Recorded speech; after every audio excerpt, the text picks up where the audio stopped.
Mercredi de la semaine de Pâques. Le mot hébreu Pâche signifie passage, et nous avons expliqué hier comment ce grand jour est devenu sacré pour la première fois à cause de la Pâque du Seigneur. Mais il y a un autre sens qui s'attache à la parole, comme nous l'apprenons des premiers pères et des rabbins juifs.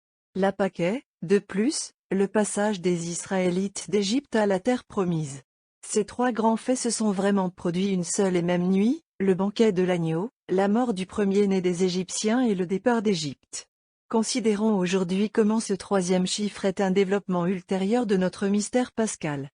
Le jour du départ d'Israël d'Égypte pour son pays prédestiné de la terre promise est le plus important de toute son histoire. Mais, tant le départ lui-même que les circonstances qui l'ont accompagné étaient des types de réalités futures à accomplir dans la Pâque chrétienne. Le peuple de Dieu a été délivré d'un pays idolâtre et tyrannique. Dans notre Pâque, ceux qui sont maintenant nos néophytes se sont courageusement émancipés de l'emprise servile de Satan, et ont solennellement renoncé aux pompes et aux œuvres de ce pharaon hautain. Sur leur chemin vers la terre promise, les Israélites devaient traverser une mer d'eau. Ils le faisaient était une nécessité, à la fois pour leur protection contre l'armée de Pharaon, qui les poursuivait, et pour leur entrée dans le pays du lait et du miel. Nos néophytes aussi, après avoir renoncé aux tyrans qui les avaient réduits en esclavage, ont dû passer par ce même élément salvateur d'eau, afin d'échapper à leurs ennemis féroces. Il les a emmenés en sécurité dans le pays de leurs espoirs, et s'est tenu comme un rempart pour les défendre contre l'invasion. Par la bonté de Dieu, cette eau, qui est un obstacle à la poursuite de son chemin par l'homme, a été transformée en un allié pour la marche d'Israël. Les lois qu'il avait de la nature ont été suspendues, et il est devenu le sauveur du peuple de Dieu. De la même manière, la police sacrée, qui, comme l'Église nous l'a dit en la fête de l'Épiphanie, est devenue un instrument de grâce divine, est devenue le refuge et la forteresse de nos joyeux néophytes. Leur passage dans ces eaux les a mis hors de portée du tyran. Arrivés sur la rive opposée, les Israélites voient Pharaon et son armée, leurs boucliers et leurs chars, enterrés dans la mer. Quand nos néophytes regardèrent la sainte fonte, d'où ils étaient ressuscités à la vie de grâce, ils se réjouissaient de voir le tombeau où leur péché, ennemi pire que Pharaon et ses sbires, était enterré pour toujours.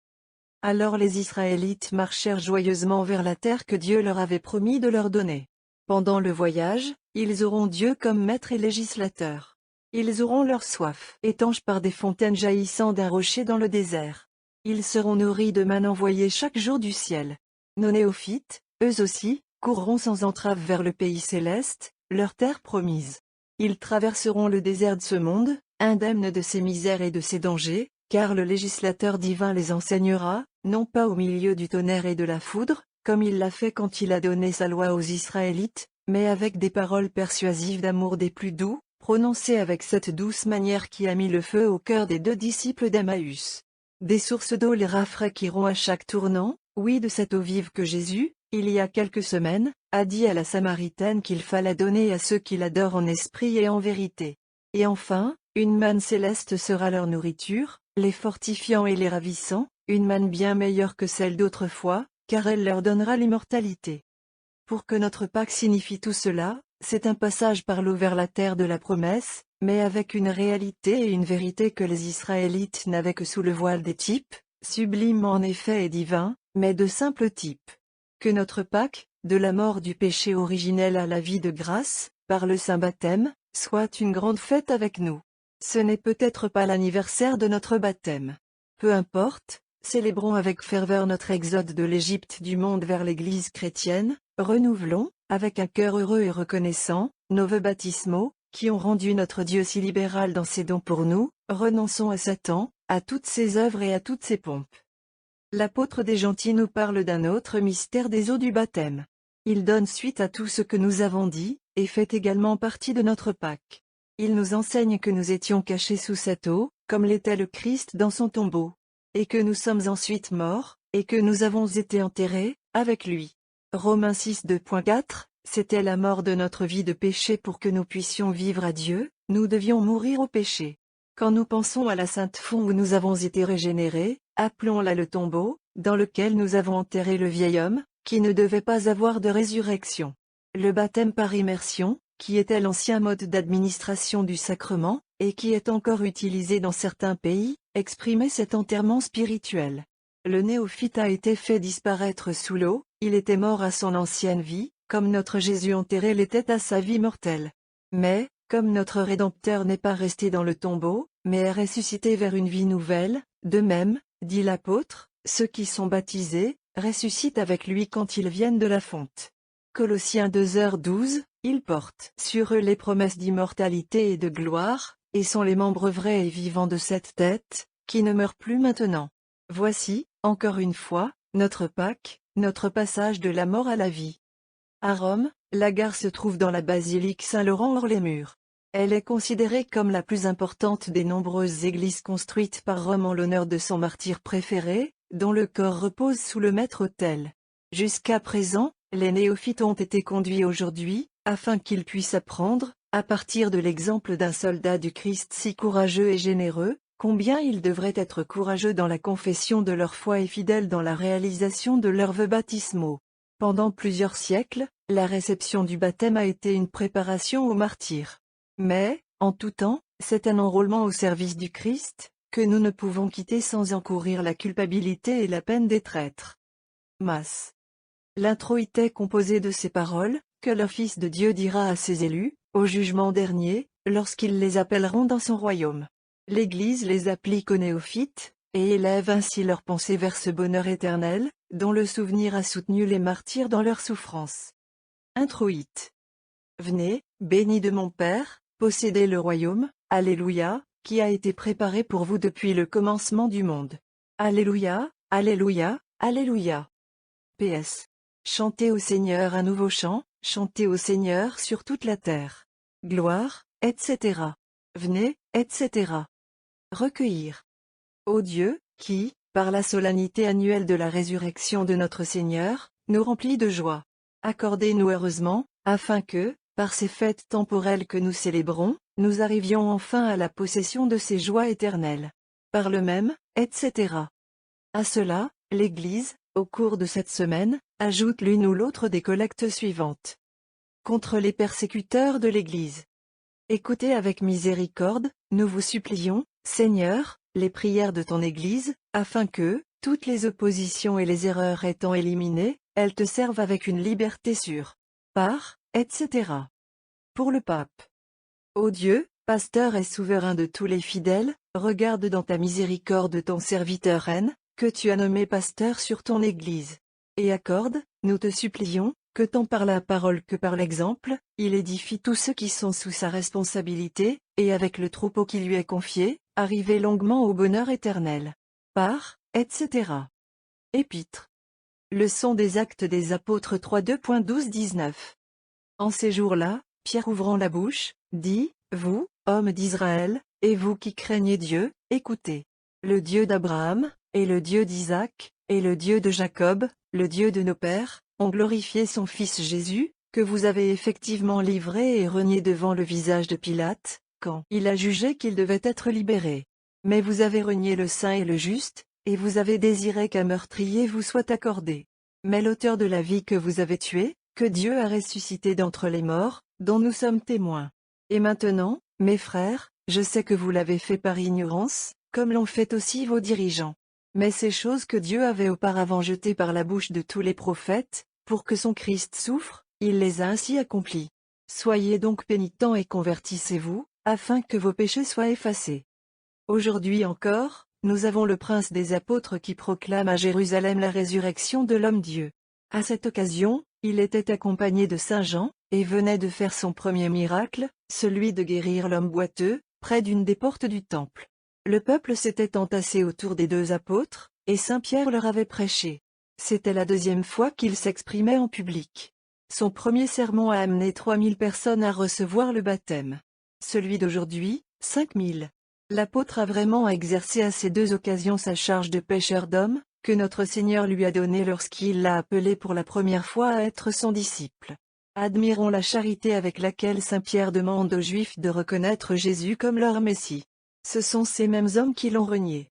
Et pourtant, l'apôtre, en excusant partiellement leurs crimes sur le score de l'ignorance, les encourage à espérer le pardon. Il réclamait la mort de Jésus à l'époque de sa faiblesse volontaire et de son humiliation. Que, maintenant qu'il est glorifié, le reconnaissent comme leur Messie et leur roi, et leur péché sera pardonné. En un mot, qu'ils s'humilient et qu'ils soient sauvés. C'est ainsi que Dieu appela à lui-même ceux qui étaient de bonne volonté et d'un cœur droit. C'est ainsi qu'il le fait aussi en ces jours. Il y en avait à Jérusalem qui correspondaient à l'appel. Mais le plus grand nombre refusa de le suivre. C'est la même chose maintenant. Implorons sincèrement notre Seigneur que les filets de ses pécheurs soient remplis et que le banquet pascal soit bondé d'invités. Graduel. C'est le jour que le Seigneur a fait, réjouissons-nous et réjouissons-nous. La main droite du Seigneur a forgé la force, la main droite du Seigneur m'a exalté. Alléluia, Alléluia. Le Seigneur est vraiment ressuscité et est apparu à Pierre. La séquence, Victime et Pascalie, date du dimanche de Pâques. Évangile. Suite du Saint-Évangile selon Saint Jean 21 2.1-14. À cette époque, Jésus se remit aux disciples sur la mer de Tibériade. Et il s'achetait après cette manière. Il y avait ensemble Simon-Pierre, et Thomas, qui s'appelle Didyme, et Nathanaël, qui était de Cana de Galilée, et les fils de Zébédée, et deux autres de ses disciples. Simon-Peter dit à eux, « Je vais à la pêche. » Ils lui disent, « Nous venons aussi avec toi. » Et ils sont sortis, et sont entrés dans le navire, et cette nuit-là, ils n'ont rien attrapé. Mais quand le matin arriva, Jésus se tint sur le rivage, pourtant les disciples ne savaient pas que c'était Jésus. Jésus leur dit donc, « Les enfants, avez-vous de la viande ?» Ils lui ont répondu, « Non. » Il leur dit, « Jetez le filet sur le côté droit du navire, et vous trouverez. » Ils jettent donc. Et maintenant ils n'étaient pas capables de le dessiner, pour la multitude de poissons. Ce disciple donc que Jésus aimait, dit à Pierre, « C'est le Seigneur. » Simon-Pierre, quand il entendit que c'était le Seigneur, entoura son manteau autour de lui, car il était nu, et se jeta dans la mer. Mais les autres disciples vinrent dans le navire, car ils n'étaient pas loin de la terre, mais comme c'était 200 coudées, traînant le filet avec des poissons. Dès qu'ils arrivèrent à terre, ils virent des charbons ardents couchés, un poisson y pondit, et du pain. Jésus leur dit, « Apportez les poissons que vous avez maintenant pêchés. » Simon-Pierre monta et tira le filet jusqu'à la terre, plein de grands poissons, 153. Et bien qu'il y en ait eu tellement, le filet n'était pas brisé. Jésus leur dit, « Venez, et dînez. » Et aucun d'entre eux qui était à la viande, ne lui demanda, « Qui es-tu ?» sachant que c'était le Seigneur. Et Jésus vient et prend le pain, et les donne, et pêche de la même manière. C'est maintenant la 3e fois que Jésus se manifeste à ses disciples, après qu'il soit ressuscité d'entre les morts. Jésus s'était montré à tous ses apôtres le dimanche soir. Il leur a répété sa visite 8 jours plus tard, comme nous le verrons plus loin.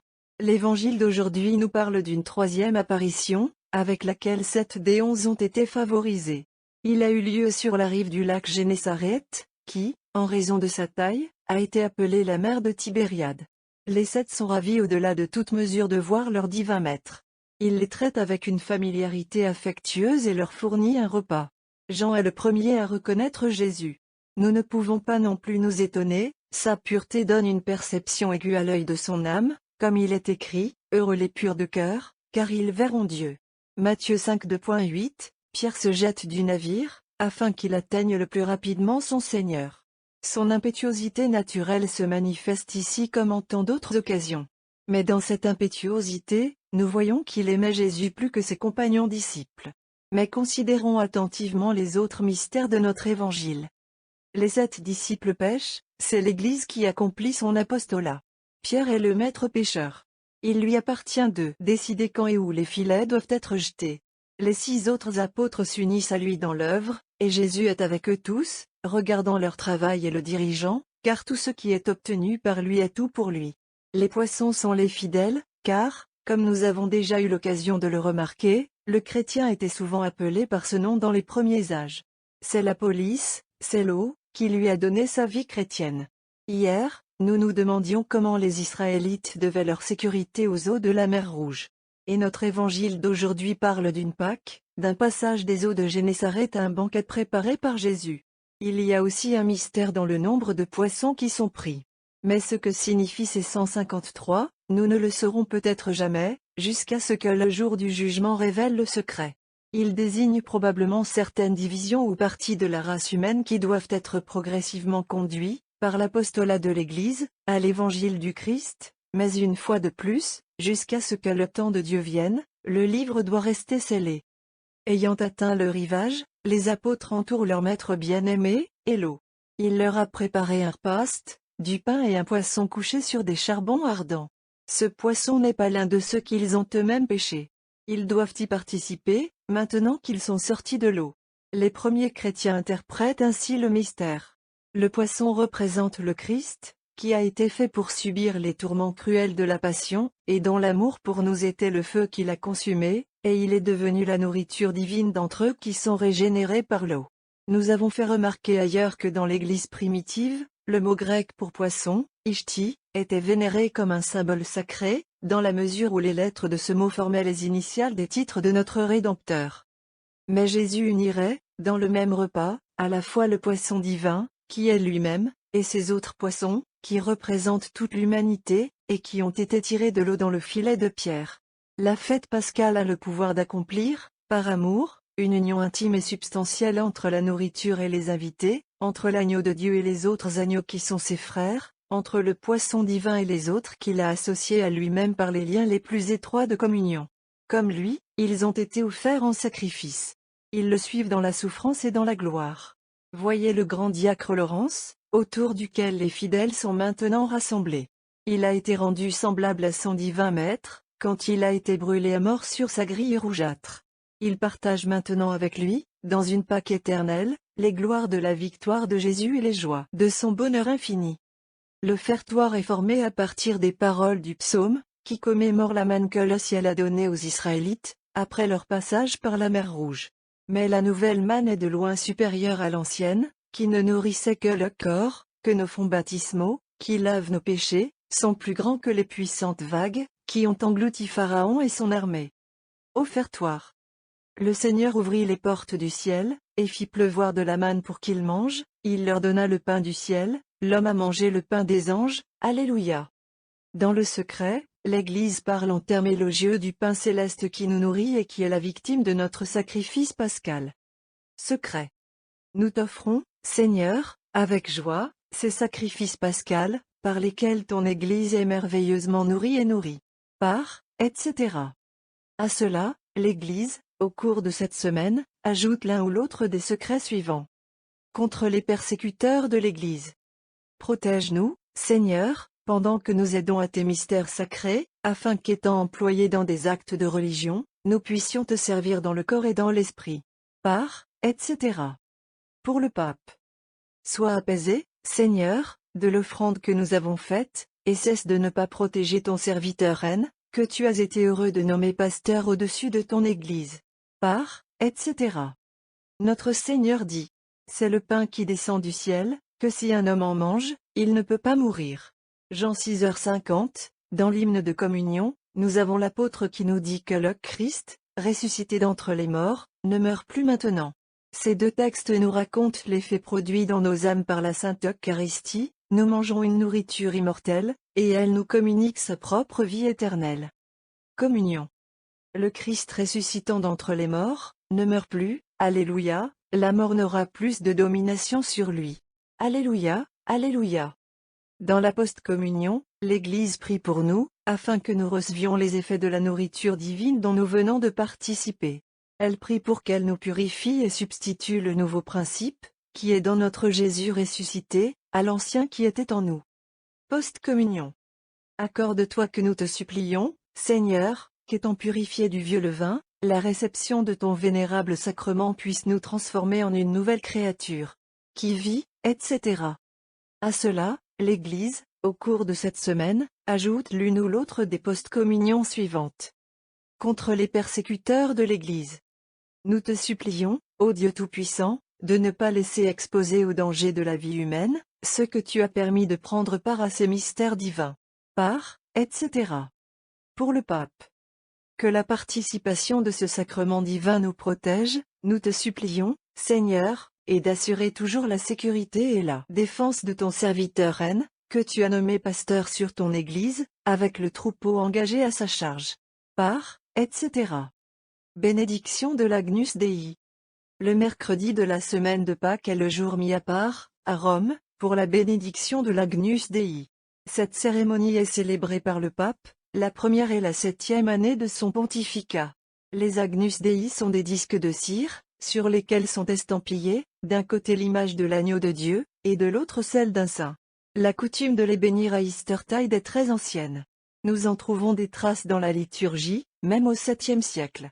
Quand, en l'an 1544, ils ont ouvert à Rome le tombeau de l'impératrice Marie, épouse d'Honorius, et fille de Stilicho, qui est morte avant le milieu du 5e siècle, on y a trouvé un Agnus Dei ressemblant à ceux maintenant bénis par le pape. Il est donc incorrect d'affirmer, comme l'ont fait certains auteurs, que l'Agnus Dei est né à l'époque où l'administration du baptême à Pâques est tombée en désuétude, et qu'ils étaient destinés à être des symboles commémoratifs de l'ancien rite. Il ne fait guère de doute qu'à Rome, chaque néophyte recevait un Agnus Dei du pape, le samedi saint. Nous pouvons donc conclure à juste titre, et la conclusion est confirmée par le fait qui vient d'être mentionné, concernant le tombeau de l'impératrice Marie, que l'administration solennelle du baptême et la bénédiction de l'Agnus Dei étaient contemporaines, au moins pendant une certaine période. Les Agnus Dei sont fabriqués à partir du cierge pascal de l'année précédente. Bien sûr, une grande quantité d'autres cires y est ajoutée. Autrefois, c'était la coutume de verser quelques gouttes du saint chrisme. Au Moyen Âge, la cire était préparée et estampillée par les sous-diacres et les acolytes du palais du pape. Les moines cisterciens du monastère de Saint-Bernard, à Rome, ont maintenant cet honneur. La cérémonie a lieu dans l'une des salles du palais pontifical. Un grand vase d'eau bénite est préparé. Et le pape, debout près d'elle, récite la prière suivante. Ô Seigneur Dieu, Père Tout-Puissant, Créateur des éléments, Conservateur de l'humanité, Auteur de la grâce et du salut éternel. Qui a le plus mal les rivières, qui coulaient du paradis, pour arroser toute la terre. Ô toi, dont le Fils unique marchait à sec sur les eaux, et dans le même fut baptisé, qui donna aussi de son côté le plus sacré de l'eau mêlée de sang, et commanda à ses disciples de baptiser toutes les nations. Soyez miséricordieux envers nous, et déversez votre bénédiction sur nous qui célébrons toutes ces merveilles. Afin que ainsi, les créatures que nous sommes sur le point de plonger dans cette eau, soient bénies et sanctifiées par toi, et que l'honneur et la vénération qui leur seront montrés, s'abattent sur nous, tes serviteurs, le pardon des péchés, le pardon et la grâce, et enfin la vie éternelle avec tes saints et tes élus. Après cela, le pontife verse du baume et du chrisme sacré dans l'eau, implorant Dieu de le sanctifier dans le but pour lequel il doit maintenant être utilisé. Il se tourne alors vers les paniers qui contiennent les tablettes de cire, et récite cette prière. Ô Dieu, l'auteur de toute sanctification, et dont la bonté est toujours avec nous.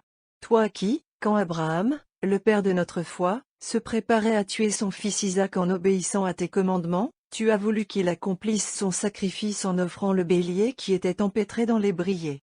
Toi qui as prescrit, par ton serviteur Moïse, le sacrifice annuel des agneaux sans tache, daignez, nous te prions, de bénir et de sanctifier, par l'invocation de ton saint nom, ces formes de cire, qui portent l'empreinte de l'agneau le plus innocent, afin que, par leur contact et leur présence, les fidèles soient incités à prier, que les tempêtes et les tempêtes soient chassées, et que les esprits méchants mis en fuite par la vertu de la sainte croix qui s'y trouve sont marqués, devant laquelle chaque genou se plie, et chaque langue confesse que Jésus-Christ, ayant vaincu la mort sur le gibet de la croix, règne maintenant dans la gloire de Dieu le Père.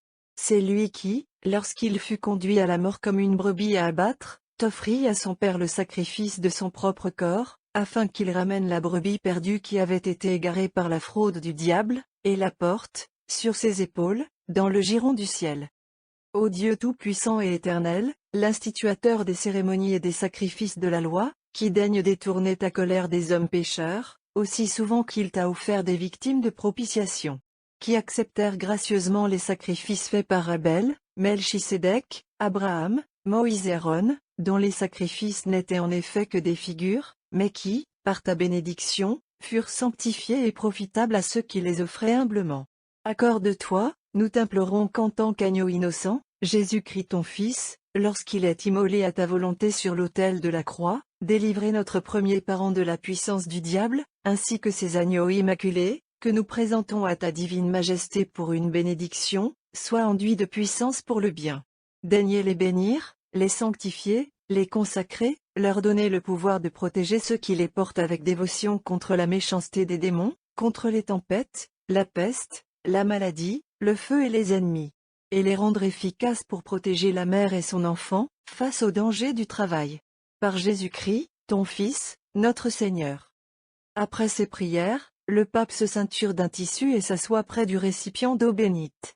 Les ministres lui apportent l'Agnus Dei, qu'il plonge dans l'eau, à l'imitation du baptême des néophytes. Les prélats présents les sortent de l'eau et les placent sur des tables recouvertes de lin blanc. Puis le pontife se lève et dit la prière suivante. Ô Saint-Esprit, qui rend les eaux fécondes, et les utilise comme l'instrument de tes plus grands mystères, qui enlève leur amertume et leur donne de la douceur, et, les sanctifiant par ta respiration, les emploie pour laver tous les péchés, par l'invocation de la Sainte Trinité. Se porter garant de bénir, sanctifier et consacrer ces agneaux qui ont été jetés dans l'eau bénite, et se sont imprégnés du baume et du saint chrisme. Qu'ils reçoivent de toi le pouvoir contre les efforts de la méchanceté du diable. Que ceux qui les portent demeurent en sécurité.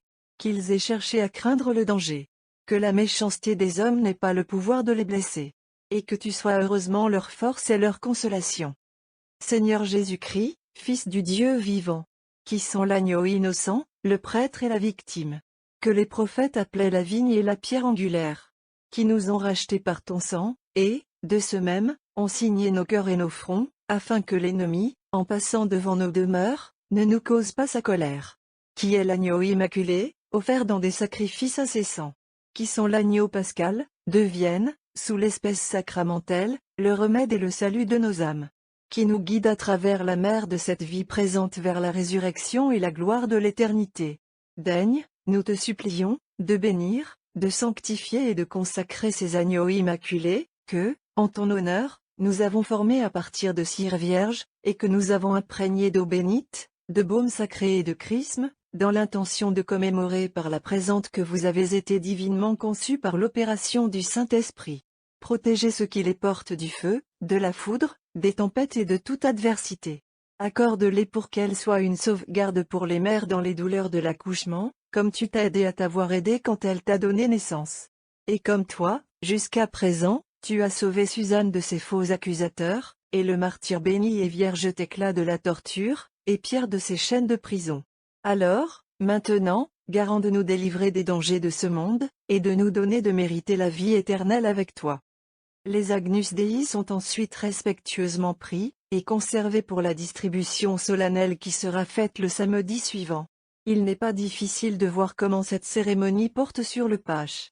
L'agneau pascal est fréquemment mentionné, et le plongeon de ces images sacrées dans l'eau est une allusion évidente à l'administration du baptême, qui, pendant tant de siècles, a été une caractéristique importante de l'octave de Pâques. Les prières, que nous avons quelque peu abrégées dans notre traduction, ne sont pas d'une date très ancienne. Pourtant, le rite qui les accompagne se réfère implicitement au baptême. Comme nous l'avons déjà remarqué, la coutume de bénir l'Agnus Dei a été observée plusieurs siècles avant l'abolition de l'administration solennelle du baptême à Pâques, et est une preuve supplémentaire de la dévotion fervente avec laquelle l'Église a toujours honoré le mystère de l'agneau à Pâques. En raison de leur symbolisme sublime, de leur bénédiction par le souverain pontife et de la solennité de leur rite, les Agnus Dei sont considérés comme l'un des objets les plus vénérés de la piété catholique. Ils sont envoyés de la ville sainte dans toutes les parties du monde. La foi de ceux qui les gardent respectueusement dans leur maison, ou les portent, a souvent été récompensée par des miracles. Pendant le pontificat de Saint Pie V, le Tibre déborde de ses rives et menace de détruire plusieurs quartiers de la ville, un Agnus Dei est jeté dans le fleuve et l'eau se retire immédiatement. Ce miracle, dont ont été témoins plusieurs milliers d'habitants, a été mis en avant dans le processus de béatification de ce grand pontife. En ce 4e jour, ont été créés le soleil, le type glorieux du Verbe incarné, la lune, symbole de la beauté de Marie, et de l'Église, qui reflète la lumière du soleil de justice, et les étoiles, qui, par leur nombre et leur beauté, sont une image de l'armée brillante et innombrable des élus de Dieu. Glorifions le Fils de Dieu, l'auteur de toutes ces œuvres merveilleuses de la nature et de la grâce. Et avec des cœurs pleins de gratitude envers lui, qui nous a ainsi acclamés de toute cette lumière magnifique, unissons-nous dans la prière qui lui est offerte, aujourd'hui, par l'Église gothique d'Espagne. Capitula. Voici, ô Seigneur, nous célébrons, avec des lumières qui brûlent vivement, l'office du soir de ce 4e jour, où, en fixant les lumières du ciel, Tu daignes nous donner un chiffre les 4 évangiles, qui sont établis sur le fondement de la loi, et dont le témoignage de toi est une lumière pour nos cœurs. Ils s'unissent tous pour dire, à travers les 4 parties du monde, que tu as souffert la mort pour nous, et que tu n'as pas ressuscité d'entre les morts. Nous te prions et te supplions donc de briller de grâce dans cette vie, de mériter une couronne lorsque viendra le jour de notre résurrection. Nous prenons du missel de la même Église la belle allocution suivante, dans laquelle sont célébrés les mystères de la prise miraculeuse du poisson, mentionnés dans l'Évangile d'aujourd'hui. Mas. Devant passer au-dessus de la mer orageuse du monde, montons avec confiance sur le bois de la croix et étendons les voiles de notre foi aux respirations favorables du Saint-Esprit. Le Christ s'est tenu sur le rivage et nous a donné une vision de son Église glorieuse et non froissée, quand il a rempli le filet de grands poissons, et pourtant il n'était pas brisé. Il leur demandait de ne pas laisser le bon côté, parce que, sous ce chiffre, il signifierait le bien seul. Suivons et aimons donc la vérité de cet admirable mystère, et maintenons-nous fermement à l'unité. Qu'aucun homme ne passe au schisme méchant, ni ne brise les filets du Seigneur alors qu'ils sont attirés vers le rivage. Afin que, étant ainsi comptés parmi les poissons mystiques du Christ, nous méritions de devenir sa nourriture, car c'est lui qui nous a heureusement délivrés de l'abîme, et alors que nous sommes, d'une manière si spéciale, ses membres, purifions-nous par le sacrifice du salut. De toutes les séquences composées par Adam de Saint Victor, la suivante est la plus riche en allusions au type de l'Ancien Testament, qui se réfère à la victoire du Christ sur la mort. Le chant, auquel il a été chanté, a ensuite été pris comme base de celui de la magnifique laudation. Séquence. Que le vieux levain soit purgé, afin que nous puissions célébrer, avec sincérité, la nouvelle résurrection. C'est le jour de notre espérance. Le jour du pouvoir merveilleux, comme le prédit l'Ancien Testament. Il spolia les Égyptiens, et chassa du four à fer les Israélites, qui ont été traités avec difficulté, et faits pour travailler comme esclaves dans l'argile, et la brique, et cueillir la paille. Louons maintenant la puissance de Dieu, donnons maintenant libre cours à notre chant de triomphe et de salut. C'est le jour que le Seigneur a fait, le jour qui met fin à notre deuil, le jour de notre salut. La loi était l'ombre des choses à venir. La fin de toutes ces promesses est le Christ, car il consomme toutes choses. Son sang tourna le bord de l'épée enflammée et enleva la garde, qui interdisait notre entrée au paradis. Isaac, dont le nom signifie rire, et à la place duquel le bélier a été tué, était une figure du mystère joyeux qui nous donne la vie. Joseph prit du puits est le Christ qui ressuscite de la tombe, après avoir été mis à mort. Il est le serpent qui dévore les serpents de Pharaon. Mais il n'a aucune méchanceté du serpent. Sous le type du serpent effronté, il guérit ceux qui sont mordus par le serpent ardent. Le crochet qu'il a jeté au serpent a été pris et il a déchiré la mâchoire du monstre. Ainsi, l'enfant sevré pouvait enfoncer sa main en toute sécurité dans la tanière du basilic, et le vieil ennemi de l'humanité était mis en fuite. Ceux qui insultaient Élyséus, quand il monta à la maison du Seigneur, furent amenés à ressentir la colère de lui qu'ils nommèrent le chauve. David s'échappa de son ennemi, le bouc émissaire et le moineau furent libérés. Samson tue des milliers de personnes avec un os sec et méprise de prendre pour lui une femme de sa propre tribu. Il ouvre les portes de Gaza et les porte au sommet de la montagne. Ainsi, le puissant lion de Juda brise les portes de la mort cruelle et se lève le 3e jour. La voix de son père le réveille et il porte son butin au sein de la mer au-dessus. Jonas, le prophète fugitif et la figure du vrai Jonas, est sorti vivant du ventre de la baleine, après 3 jours. La vigne de Chypre est à nouveau en fleurs, et se répand, et mûrit, la fleur de la synagogue est fanée, l'église est en fleurs. La mort et la vie se sont affrontées. Le Christ ressuscita, et avec lui de nombreux témoins de sa gloire. Le matin, nouveau et joyeux, qu'il assèche les larmes du soir, car la vie a vaincu la mort, et c'est le temps de la joie. Ô Jésus, conquérant! Jésus, notre vie! Jésus, notre chemin! Dont la mort a tué la mort. Dites-nous de venir, avec confiance, au banquet pascal. Ô pain vivant! Ô eau de vie! Ô vraie et féconde vigne! Nourrisse-nous, purifie-nous, sauve-nous, par ta grâce, de la seconde mort. Amen. Égal. Ce texte est tiré de l'année liturgique, écrit par Dom Prosper Guéranger.